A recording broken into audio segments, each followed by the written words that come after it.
These are the 10 players whose stocks fell the most after the NFL draft. And believe it or not, we're starting with Kyren Williams, who's actually a loser after the NFL draft weekend. And the reason is because the Rams in round 3 ended up taking a running back, and not just any running back, arguably the best running back in this draft class, and Blake Corm out of Michigan. Now, I didn't have him as my running back 1, but he was definitely a top 5 running back and probably a borderline top 3 running back in the class. Now, with all that said, Kyren Williams' role last year was still elite. He was the number 2 running back in all of fantasy football behind only Christian McCaffrey. And he arguably had a better role than Christian McCaffrey. You can see right here, he played 84% of the snaps. I mean, that's the most out of anybody in the NFL last year. And if you scroll over his opportunities, that's his targets and carries per game, 23 per game. In today's NFL, for a player like Kyren Williams who came out of nowhere last year, that is elite. So it may be easy to think, oh, a 3rd round running back in Blake Corm, this really isn't going to change much, but believe it or not, it's going to. Because part of Kyren Williams' great success and awesome season in 2023 was he had no competition, so he could see that elite role in 85% of the Rams snaps. Because his competition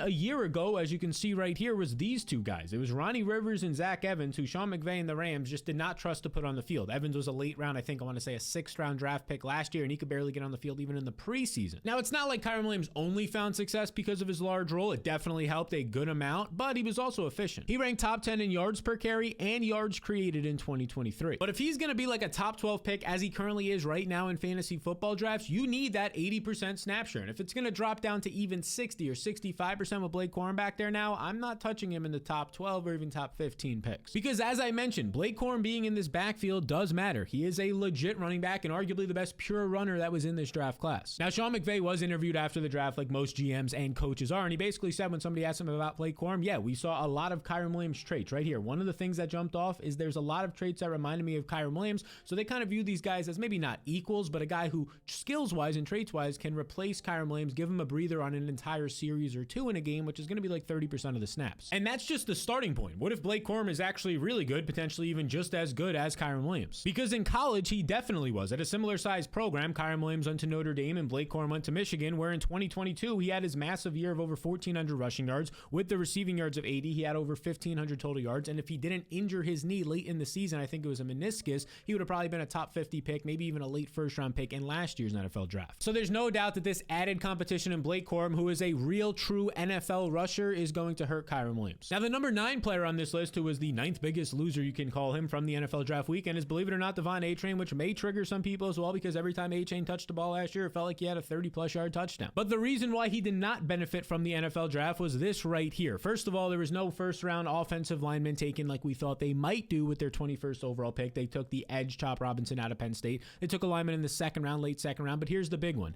They trade up in the 4th round to select Jaylen Wright out of Tennessee. And Jaylen Wright is legit, and he has the one thing that Mike McDaniel and this Dolphins offense loves, in speed. Wright ran a 4.38 40 time, and he led all the running backs in college football last year in runs of 10-plus yards. 26% of his carries went for at least 10 yards. So right there, he's probably the most explosive running back that came out of this draft class, and he's a raw player. He's a young player, just 20 years old. He could actually get better. And he adds the dimension to this backfield that they don't have. They have the speed, but they don't really have the size. Wright weighed in at 210 pounds at the combine. He probably plays a couple pounds bigger than this when Devon A-Chain is 188 pounds and Raheem Mostert is about 200 pounds. Now, I point out that Devon A-Chain is a loser here, but so is Raheem Mostert when you're going to add another running back, especially one who's 10 years younger than Raheem Mostert, to this backfield. But the reason why A-Chain is a bigger loser is because that he's the guy who's going to be taken in earlier in fantasy drafts, and Raheem Mostert was actually extended this offseason, was given like $9 million, a little over $9 million for a 2-year extension, probably going to be there for at least this year. We'll see what happens in 2025, but they invested in Raheem Mostert, and they invested in another running back, which just means that Devon A-Chain's role probably isn't going to be large entering 2024. Now, for the number 8 loser from the NFL draft weekend, we're going to head to the San Francisco 49ers backfield. Because stop me if you've heard this one before, but the 49ers once again drafted a middle round elite athlete and size, and this time running back in Isaac Correndo out of Louisville. They've done it in the past with Raheem Mostert, with Matt Breida,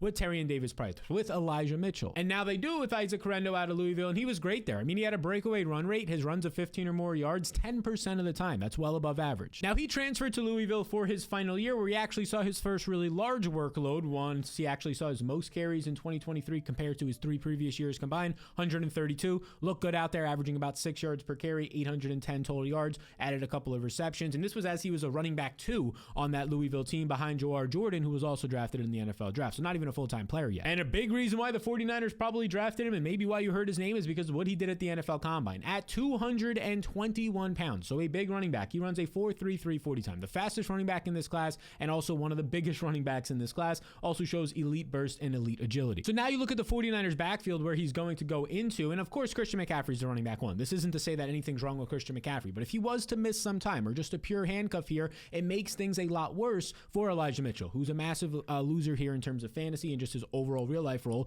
And this is a guy who's missed a bunch of games every single year in his NFL career, so you can see why they're drafting somebody else. It hurts Jordan Mason. It also hurts Patrick Taylor, who's not listed here, but they actually recently signed the former, I believe, Green Bay Packers, a part of this depth chart as well. So Isaac Rendo is somebody who can come away and in right away and be an RB2 behind Christian McCaffrey. Now for the number 7 player on this list of the NFL draft losers, we will shift to the wide receiver position. And we'll look at a top 10 pick in the draft to the Chicago Bears, Rome Odunze, the wide receiver, who, look, top 10 pick overall, going to get paid handsomely, a lot of money. He's not a loser in that regard. But in terms of his 2024 playing time, it starts to get a little bit murky, and that's where the concerns come in. Because let's just look at the receiver room he enters. He enters the receiver room with 2 legit veteran wide receivers. You have DJ Moore, the alpha there, who just had a career high last year in both receptions, targets, receiving yards with nearly 1,400. And that was with Justin Fields, who struggled. And a lot of people knew where the ball was going. He still had a great year. And then there's Keenan Allen there, who they just traded a 4th round pick for. And yeah, Keenan Allen is 32 years old. But last year, he didn't slow down. When he was actually out there and healthy, he averaged 11.5 targets per game and was top 5 still at beating man coverage. So as of right now, these 2 veterans are the clear top options in 2 wide receiver sets and probably just the target pecking order in general for the Chicago Bears. Which means Rome Odunze will be the 3rd option on this team unless he could push Keenan Allen in 2 wide receiver sets, which seems unlikely because Keenan Allen's a guy who can get open for a rookie quarterback in Caleb Williams, and that's a guy you want to have on the field. So this honestly reminds me of the Seattle Seahawks last year. They had their alpha on the outside, DK Metcalf. That could be the DJ Moore in this scenario. They had their route runner who can win in the slot and out wide and Tyler Lockett. That could be their Keenan Allen in this scenario. And then what do they do in the 1st round last year? They go out there and they draft Jackson Smith-Njigba. Now the one key difference I have to point out is that JSN last year didn't have an awful year, but definitely didn't pay off his fantasy draft capital of being like a 6th or 7th round pick. But I have to point out he did get hurt early on before the season started in the preseason. And also he was mostly a slot wide receiver, didn't get used downfield. So it's not a 1-for-1 comparison. These guys are different receivers. Rome Odunze is not going to be used like Jackson Smith-Njigba. He's going to be used downfield. That's exactly where he wins, at the catch point and after the catch. But the comparison just comes into play because there's 2 established veterans there who are probably going to earn more targets and maybe even significantly more targets than the incoming rookie. So at least for this year, when Keenan Allen is there on his 1-year deal, I think Rome Odunze is somebody who's a little bit concerning for maybe 2024 fantasy football, but 2025 in your dynasty leagues, yeah, it's somebody to invest in. Now let's head back to the running back room for the number 6 players who actually were losers from the NFL draft weekend, and I think this one is sneaking up on people. And it takes us to the Green Bay Packers, and I want to specifically look at their 3rd round pick, Marshawn Lloyd, a running back out of USC, because I believe this is going to hurt the backfield in Green Bay. Definitely when you add a running back in the 3rd round, especially one like Marshawn Lloyd. We'll get into his skill sets in a second, but I think it hurts both of these running backs. It definitely hurts AJ Dillon, who only signed a 1-year deal worth like $2.7 million, might not even make the team if Marshawn Lloyd can beat him out. And I also think it hurts Josh Jacobs, because let's look at the contract Josh Jacobs signed. On the surface, it looks good. 4 years, $48 million. Oh, they're definitely invested in him. You look at the guaranteed money, $12.5 million. Okay, but then you look at the breakdown on Spot Track here, and look at this. After 2024, there's a potential out in this contract before 2025, meaning that they would only really pay him $14.8 million. That's Josh Jacobs. So they can get out of this contract after a year if they want to. So when you start to think about this, maybe that's why the Packers drafted Marshawn Lloyd in round 3. He weighs 220 pounds and he ran in the 4.4s at the NFL Combine. Elite size and speed. And also the Matt LaFleur offense likes to use 2 running backs, and Marshawn Lloyd is an upgrade in my opinion from AJ Dillon, which is only going to hurt the overall usage and maybe efficiency of one Josh Jacobs if he has to compete every other drive or so with Marshawn Lloyd. Now Lloyd tore his ACL to actually start his college career in 2021, so he didn't get going until 2022, where he kind of ramped back up, averaged about 5.5 yards per carry. Then he transferred his final year in 2023, and this is where he ends up going out there and having over 820 rushing yards, 1,000 plus total yards when you factor in his receiving yards at USC, and a great overall season showing off that size and speed. Now there is one big concern with his game. You can poke holes at a couple other things. I mean, he went in the 3rd round. That's most running backs for that case, but it's his fumbling, and this is something he'll definitely have to shore up entering the NFL, and most of the time guys do fix that. So when I look at this Packers team page, I'm looking at it right now, and I think Marshawn Lloyd's going to be a steal in late best ball drafts and dynasty leagues, and definitely season long as the handcuff to Josh Jacobs. But don't be shocked if you see him take on this, 10 to 12 touch game role with the Green Bay Packers, because they love to use 2 RBs. And before we get any further, hit the subscribe button if you're finding this content helpful. We have a ton of videos on this channel. I've been making this content now for about 5 or 6 years, so if you're finding it helpful, it helps me out as we push towards 100,000 subscribers if you would hit that button. Now we enter the top 5 losers from the NFL draft, and we're going to talk about a rookie running back who did not land in the best spot. And that takes us to the Arizona Cardinals, where we're going to have Trey Benson, who ends up going in the 3rd round out of Florida State, and he's going to land in Arizona, where this is kind of split. I've seen a lot of people happy about this landing spot for this year. year, I'm not so excited. Because the last time I checked, James Conner is still there. Yeah, no doubt about it. Trey Benson should come in, and if he doesn't, it's a little bit concerning. Should come in and immediately be the running back 2 here. But James Conner is still there, and James Conner is still highly effective. I don't think there's any reason to believe that Conner is going to lose his starting role to a third-round running back. This wasn't a first-round investment or even a second. It was a third-round running back. And in 2023, even though the Arizona Cardinals offense wasn't good, Conner still was. He had over 1,200 total yards while ranking top 10 in broken tackles and first in broken tackles per carry. So Conner was still a beast in 2023, and now his only competition is going to be a third-round pick in Trey Benson. But it's at least worth pointing out that James Conner is, you can see right here, he is already 29 years old, so that's a little bit older for a running back. Maybe only has 1, at most 2 good years left in his career. So when we're talking about next year, 2025 for dynasty leagues and beyond, that's where Trey Benson becomes really appealing. And a reminder, he was my #1 running back in this class. Because Benson was productive in college at a major program in Florida State. Each of the last 2 years, when you look at his rushing yards, over 900 each year, and then you factor in his receiving yards of about 200 and 150, he averaged over 1,100 yards each of the past 2 seasons. He had 15 touchdowns last year. And the dude is a legit NFL running back when it comes to his size, about 216 pounds, and then his speed ran in the 4.39s. I mean, you watch him out there and he just looks like a legit NFL back. And the overall strengths to his game are that NFL-ready size and athleticism, his yards after contact ability, and he's a great pass protector. In this season in 2022 right here, he had one of the best broken tackle seasons we have ever seen in college football. Top 5 broken tackle season ever, probably top 3 up there with the likes of like David Montgomery and Kenneth Walker's great college years. And all of that is why I like him heading into 2025, but not necessarily this specific year if you're talking about season-long fantasy football, because James Conner's still there. Now, the number 4 loser from the NFL draft takes us to the Denver Broncos NFL draft, and I want to look at their 4th round pick, and that is going to be Troy Franklin. I think he was taken with like the 102nd overall pick out of Oregon. And look, Franklin was expected to maybe go in round 1 to like the Kansas City Chiefs and Patrick Mahomes, the Buffalo Bills, teams that didn't have the greatest wide receiver rooms or just had really good offenses and quarterbacks. But he fell all the way to round 4, and he lands in a spot that's really not the best for his overall playing time or the quarterback situation. Because yes, Troy Franklin, you can see right here, he was actually reunited with Bo Nix. Now he's going to be when they go to the Denver Broncos, but that doesn't mean that this production that happened last year in 2023 with Bo Nix, 1,300 total yards, a 22% target share, 14 touchdowns, that doesn't mean that that's going to be relived and created over again. Because unlike last year when he was the wide receiver 1 on Oregon by far and away, it's not going to be the case in the NFL against tougher defensive backs now when you look at his competition. Courtland Sutton is still the clear #1 option there. I believe that Josh Reynolds is still going to be a starter, signed after putting up 604 yards, his second most of his career with the Detroit Lions last year. That's a reliable veteran. And then you just have a competition for the wide receiver 3 role between Tim Patrick, who's returning from injury, when healthy has been efficient for this team. Marvin Mims, their 2nd round pick from last year. Marvin Mims is a guy who has 4.3 speed, and they traded up for him, and he averaged 17 yards per catch as a rookie, and then Troy Franklin. So I think Troy Franklin as a 4th round pick, probably going to lose out to Marvin Mims, but we'll have to see how that camp battle turns out. So this means that there's a realistic chance that Troy Franklin is the wide receiver 5 on his depth chart, maybe wide receiver 4, which is not the greatest scenario when you were remembering that, oh, he was supposed to land in the 1st or 2nd round to be the #1 or #2 option for a team. Now, before we enter the top 3 of these biggest losers from the NFL draft, and these guys really saw their stock take a major hit, I want to let you know about the fantasy blueprint. Because if you want to win your fantasy league, and that includes dynasty leagues as well this year, this fantasy blueprint will have everything you need to do just that. And you can check out everything it has to offer on this page right here, all the tools and analysis you'll need. But here's the big thing. For the entire year, all of the summer preparing for the NFL season, and then every week during the season, all the way till your fantasy playoffs in December, I will help you, and it's just $10 for the entire year. And if you don't make your fantasy playoffs, this is risk-free. You get it back. So it's just $10 for the entire year, all those months, less than $1 a month. You don't make your fantasy playoffs, right back to you. No questions asked, that money. Now, over 1,000 people signed up for the blueprint last year, and 99% of those people did not ask for their money back. They ended up making their fantasy playoffs. So be sure to click the link in the description below or scan that QR code on the screen right now if you want to get your fantasy blueprint today. The number 3 loser from the NFL draft weekend was Adonai Mitchell for a variety of reasons. Mitchell ends up being the Colts' 2nd round pick at the 52nd overall pick, so he fell to the 2nd round. He doesn't have as good of a quarterback. That's one reason why he's a loser here. He's going to just make less money in real life because he falls to the 2nd round, and also probably a worse offense. But the even bigger reason is because of the competition. First off, there's no way he's going to be the #1 receiver on this team, at least not right away or for the coming years, because Michael Pittman is there. Michael Pittman just signed a 3-year, $70+ million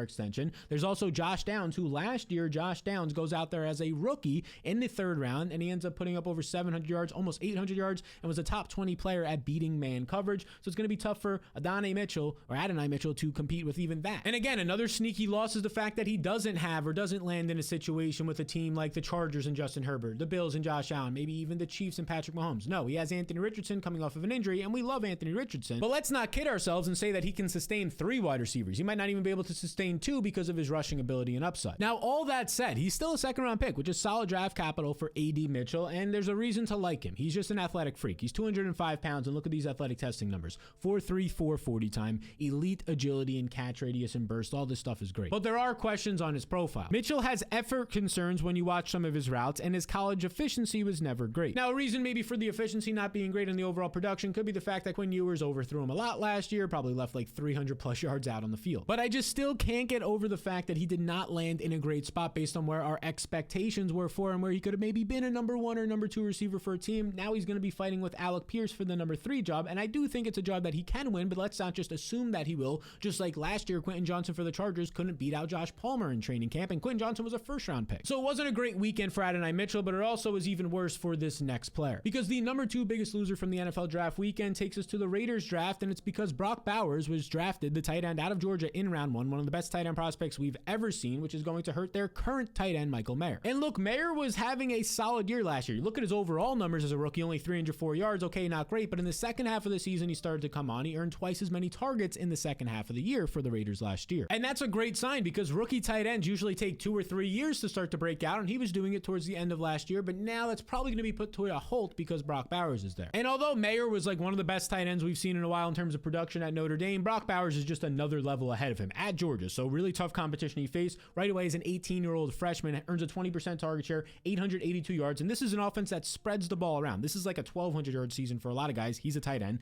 Breaks out the next year and does even better here, 942 yards. And in 2023, it doesn't look like he had a good year compared to the others with 713 yards, but he only played 10 games, as you can see right here. Actually averaged his most yards per game, over 71 per game in 2023. The point being is the dude got better every single year as a productive tight end who's also very versatile in the ways that you can use him, and he was named the best tight end in the country, the Mackey Award, in back-to-back seasons. Bowers is best known for his after-the-catch skills, contested catch ability, and understanding of reading and beating zone defenses. And for Michael Mayer, it wasn't just the fact that Brock Bowers is there. I mean, that is a big loss, and that alone is a reason why he's going to be an NFL draft loser and lose a lot of fantasy value, but it's also the fact that the Raiders were like the only team that needed a quarterback who didn't get one, which means Gardner Minshew, their offseason signing where they gave a 2-year deal, decent amount of guaranteed money, probably going to be their quarterback, or Aiden O'Connell. Either scenario here is not great compared to if they would have gotten one of the higher end rookies, would have been able to maybe get a Michael Penix and have a little bit more upside to your passing attack. So it was a rough draft weekend for Michael Mayer, but believe it or not, there was somebody who had an even worse weekend. And that takes us to our number 1 biggest loser of the NFL draft weekend. We go to the Carolina Panthers draft picks, and it is going to be because of the fact that Jonathan Brooks was taken in the second round by the Carolina Panthers.